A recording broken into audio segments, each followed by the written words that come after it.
ashamed. Don't be ashamed.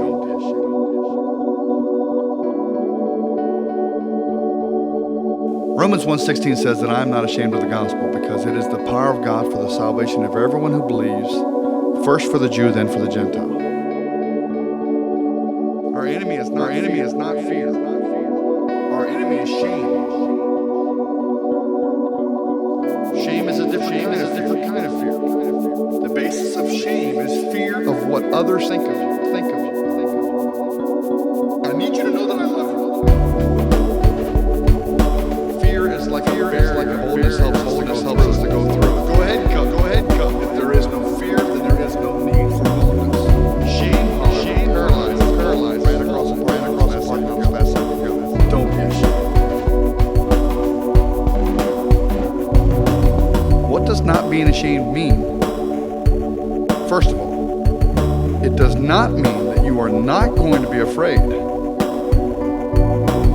1 Corinthians 2:3 says that Paul came to the Corinthian church with much fear and trembling. In Ephesians 6:19 and 20, Paul asked the Ephesian church, pray for me that I will share the gospel fearlessly. Pray for me that I will share the gospel fearlessly as I should. He asked it twice in a row. He asked twice to not have fear. Paul warred with fear just like we do. Paul was afraid, but he wasn't ashamed.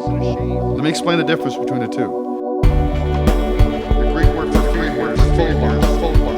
Where we get the word phobia from.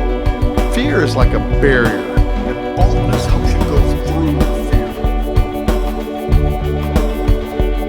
Our enemy is not fear, our enemy is shame. Shame by definition is you're more concerned about what other people think than what God thinks. The problem is not fear. The problem is shame. Shame paralyzes boldness. Are you ashamed of the gospel?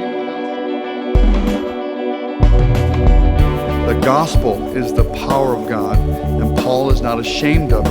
The word power comes from the Greek word dunamis, which is the word for dynamite that we use today. That is why Paul said he's not ashamed of the gospel, because the gospel is the dynamite of God. Let me give you an example. One night I was sharing the gospel in a parking lot with a lot of teenagers. I was working my way across the parking lot and got to the other side when a van full of troublemakers came by cursing the kids I was sharing with. The van stopped on the other side of the lot and 8 guys got out to start a fight. I ran across the parking lot, I jumped and landed in the middle of what was getting ready to be a big old fight, and I said, hey guys, listen up. Before you fight, let's pray. And I closed my eyes just barely enough so I could still see, so I started praying, dear Jesus, please bless these guys in this fight. Please don't let them die, but if they do die, please don't let them go to hell.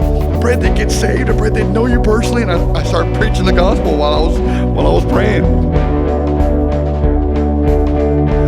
While I was praying, half the guys took off running, saying, it's Adrian, let's get out of here.